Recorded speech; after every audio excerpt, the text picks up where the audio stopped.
हा बाईकवाला पाहिलात, आता हा कारवाला पहा.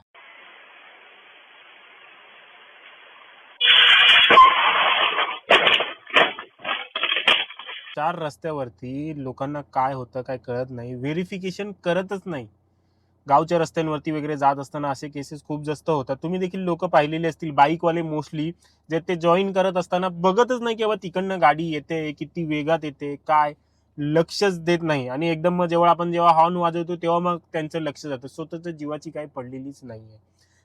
जेव्हा आपण असा कुठला मेन रोड जॉईन करत असतो जिथे की गाड्या हाय स्पीड मध्ये असू शकतात, अशा रस्त्यावरती आपल्याला स्पीड कमी करून व्हेरिफिकेशन करणं, लेफ्टला पाहणं, राईटला पाहणं गरजेचं आहे. सगळ्यात आधी पाहायचं असतं राईटला, जिकडनं जो रस्ता पहिला आपण क्रॉस करणार असतो तो म्हणजे राईटचा, मग तिकडे बघायचं उजवीकडे, नंतर मग डावीकडे बघायचं. नंतरच जर रस्ता क्लिअर दिसला त्यानंतरच आपण जी आहे ती गाडी जी आहे ती क्रॉस करायची आहे किंवा लेन जी आहे ती जॉईन करायची असते. ही सेफ पद्धत असते. बघितलं, 2 सेकंद जर थांबले असते तर जीव वाचला असता, गाडीचा ऍक्सिडेंट झाला नसता. दोन्ही केसेसमध्ये तुम्ही पाहिलेलं असेल की सेमच गोष्टी झालेल्या आहेत.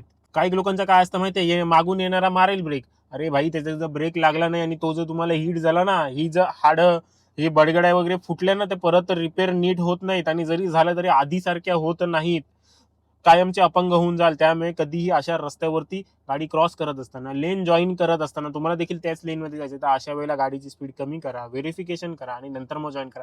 जास्तीत जास्त किती वेळ लागणार आहे?